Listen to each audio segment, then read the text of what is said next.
When settlers headed out to the American frontier in the 19th century, they faced a world of constant sickness and suffering. With little to no access to clean water or proper sanitation, a simple sickness could quickly become a death sentence. Epidemics of smallpox, cholera, and tuberculosis were a constant threat, and diseases like typhoid, malaria, and diphtheria were widespread. On top of that, the physical toll of frontier life, poor nutrition, and back-breaking labor made people even more susceptible to illness. But the sickness wasn't the only threat to a person's life on the frontier. They also had to contend with the era's medical practices, which were often as dangerous as the diseases they were meant to cure. Medicine at the time was based on the centuries-old belief that illness was caused by an imbalance in the body's four humors: blood, phlegm, and black and yellow bile. The accepted cure for this imbalance was a brutal practice known as heroic medicine, which sought to purge the body of the offending fluid. This led to common treatments like bloodletting, blistering the skin, and administering large doses of mineral poisons to induce violent vomiting and defecation. These so-called cures were more brutal than the diseases themselves. Mrs. Winslow's soothing syrup, for example, was a popular remedy for teething babies that was actually a lethal mix of morphine and alcohol.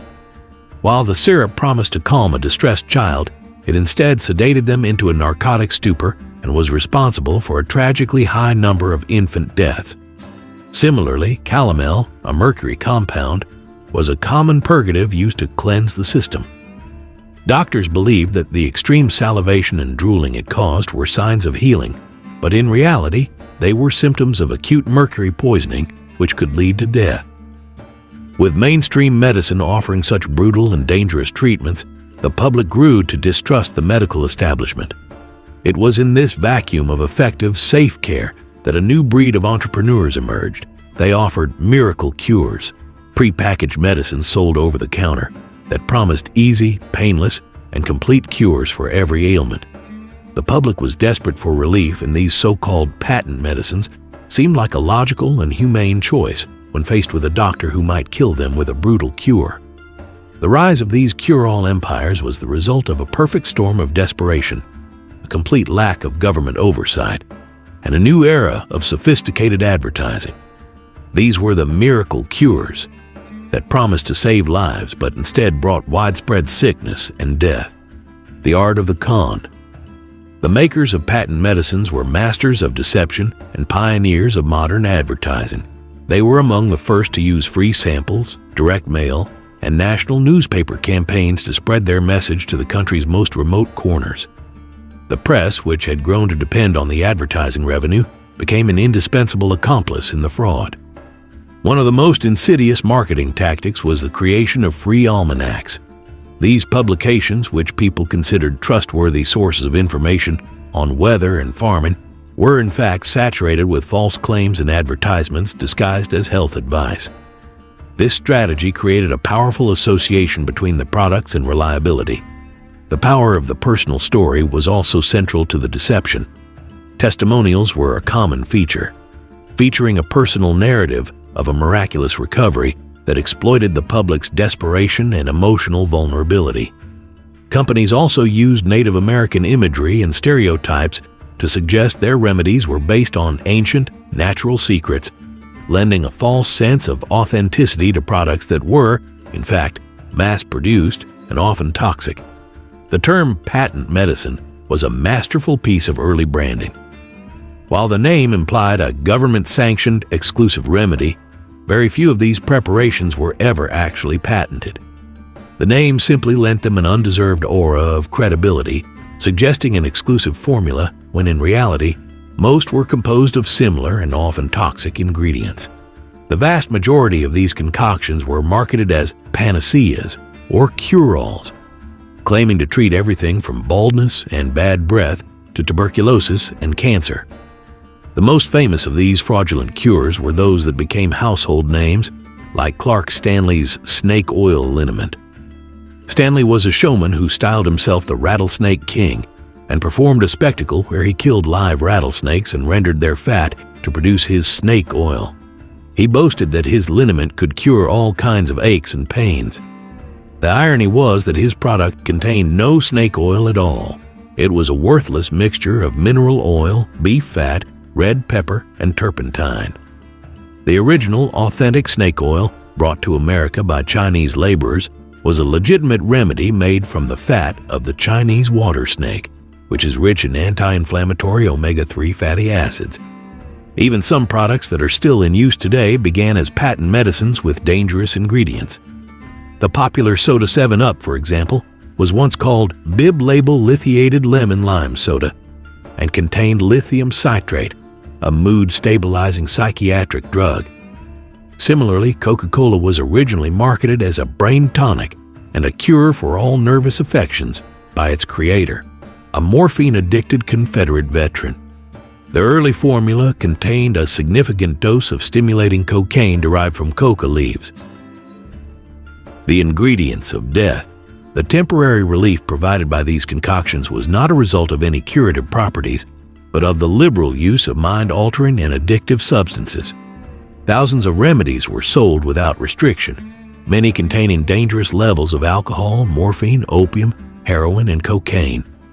The sense of euphoria or temporary numbness provided by these substances made patients believe the cure was working, while in reality it was simply masking their symptoms and creating a powerful physical and psychological dependency. Accidental overdose was common, especially in children, and often led to respiratory depression and an unfortunate passing. Many other famous remedies derived their effectiveness not from medicinal ingredients, but from their potent alcohol content. Walter B. Duffy sold his Duffy's Pure Malt Whiskey as a cure for consumption, bronchitis, dyspepsia, malaria, and a host of other ailments. The product was nothing more than high-proof whiskey, yet Duffy successfully argued it was a medicine to avoid liquor taxes for years. Similarly, Lydia Pinkham's vegetable compound, marketed specifically to women for female complaints, owed its purported effectiveness to its 20% alcohol content rather than its blend of herbs and roots. These were just a few of the many fraudulent remedies that offered a temporary false sense of well-being while leading to addiction. While some cures brought a slow, narcotic-induced decline, others introduced a quick and violent descent into illness. The use of mineral poisons, particularly mercury and arsenic, was a hallmark of the era. Calomel, a mercury compound, was believed to cleanse the system by causing excessive salivation and violent vomiting. The tragedy of this practice was that the very symptoms doctors believed were proof of the cure were, in fact, signs of acute mercury poisoning, which could cause gangrene of the mouth, loss of teeth, facial deformities, and death. Unbeknownst to the doctors, mercury could also cross the blood-brain barrier and the placenta, causing severe damage to the central nervous system and to unborn babies. Arsenic compounds, like Fowler's solution, were sold as cure-alls and promised to restore a person's vitality.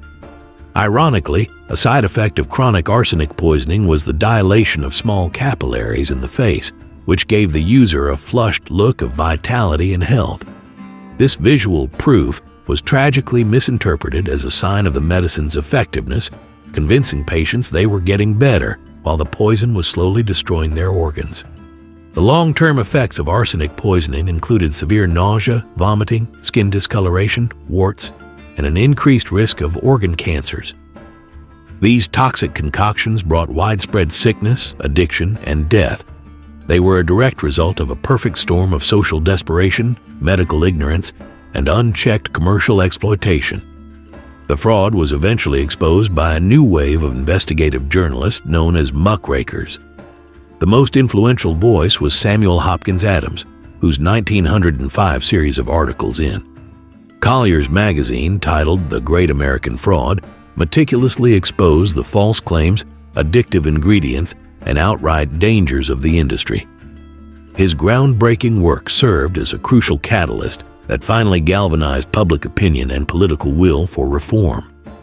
The outrage fueled by muckraking journalism led to a landmark moment in American history: the passage of the Pure Food and Drug Act of 1906. The act, signed into law by President Theodore Roosevelt, was the nation's first major consumer protection law prohibiting the sale of misbranded or adulterated drugs. The law required manufacturers to label their products if they contained a specific, though limited, list of 10 addictive or dangerous ingredients, including alcohol, morphine, opium, and cocaine. The 1906 Act was a monumental first step, but it was not an instant solution. Manufacturers simply changed their advertising tactics to avoid scrutiny, continuing to sell their nostrums under a new guise. For example, a full list of all ingredients was not required until a later amendment to the Act in 1938, demonstrating that the fight for consumer safety was a long, incremental process. The decline of the patent medicine empire was the result of a multi-pronged assault that extended beyond a single piece of legislation. It was a complex, decades-long process where legal, social, and scientific forces converged to end an era of fraud. The growing acceptance of germ theory in the 1880s made heroic medicine obsolete and offered new, effective treatments, removing the public's primary reason for distrusting mainstream care.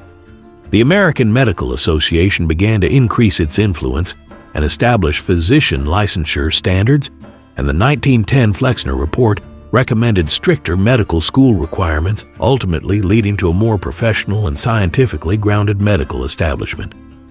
The 1906 law was the start, but the end was a slow, systemic shift toward consumer protection that was the cumulative effect of a more informed public and a more rigorous medical profession.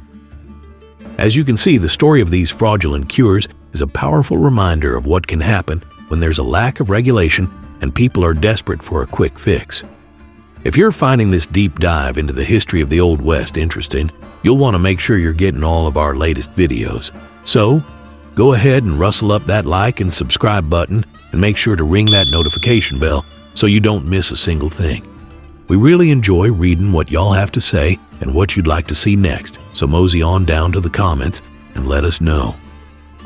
The legacy of these miracle cures serves as a vital warning against the enduring allure of a quick fix.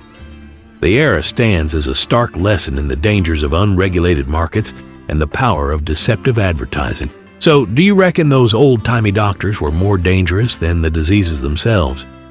Let us know what you think in the comments, as we always enjoy reading them and hearing what folks have to say.